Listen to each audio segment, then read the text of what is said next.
আসসালামু আলাইকুম SSC fail করা স্টুডেন্টরা, তোমাদের জন্য মহা সুখবর নিয়ে এসেছি। দারুণ একটি সুখবর।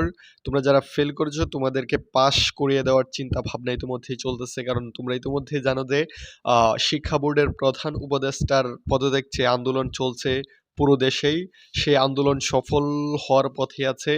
বিবেচনা করা হচ্ছে আসলে সরকার চাইলে এখন শিক্ষা উপদেষ্টাকে সেইখান থেকে নামিয়ে এবং তার পদত্যাগপত্র তাদের কাছে জমা পড়লে সেইখান থেকে শিক্ষা উপদেষ্টার পদত্যাগ হয়ে যাবে।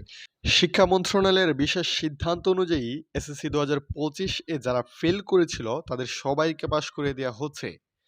নতুন শিক্ষা কাঠামো ও প্রশ্নপত্র বিভ্রান্তির কারণে ফলাফল নিয়ে ছাত্রছাত্রীদের ক্ষোভ ও আন্দোলনের প্রেক্ষিতে এই সিদ্ধান্ত নেওয়া হয়েছে। বোর্ডগুলোকে নির্দেশ দেওয়া হয়েছে অতিরিক্ত নম্বর বা গ্রেস মার্ক দিয়ে সবাইকে ন্যূনতম জিপিএ 1 দিয়ে পাশ করিয়ে দিতে হবে।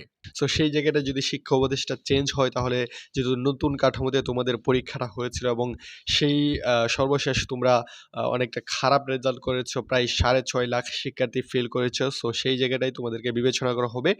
আমরা ইতিমধ্যেই কিছু গণমাধ্যম থেকে জানতে পেরেছি, কিছু গোপন নিউজ থেকে জানতে পেরেছি যে আসলে তোমাদেরকে পাশ করে দেওয়ার চিন্তা ভাবনা চলতেছে যারা 6 লাখ শিক্ষার্থী ফেল করেছো। সো সেই জায়গাটায় আসলে তোমাদের একটা খুশির খবর বলা চলে। গতকাল তোমরা ইতিমধ্যে জানো যে গতকাল থেকে শুরু করে সারাদিন কিন্তু শিক্ষা বোর্ডের সামনে কিন্তু আন্দোলন হয়েছে শিক্ষা উপদেষ্টার পদত্যাগের জন্য।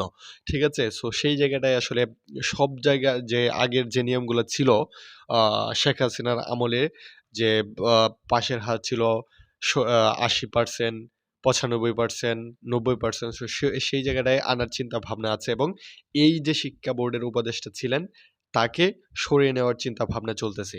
সো তোমাদের যে যতটুকু আপডেট জানতে পেরেছি তোমাদেরকে কিন্তু এখানে বিবেচনা করা হচ্ছে। সো তোমাদের সাপ্লিমেন্টারি পরীক্ষা হবে না। এগুলা সব বাদ দিয়ে সরাসরি তোমাদেরকে পাস দেওয়ার চিন্তা ভাবনা চলতেছে। ঠিক আছে? তো এই ছিল সর্বশেষ আপডেট। পরবর্তী আপডেট পেতে অবশ্যই আমাদের চ্যানেলটি সাবস্ক্রাইব করে রাখো।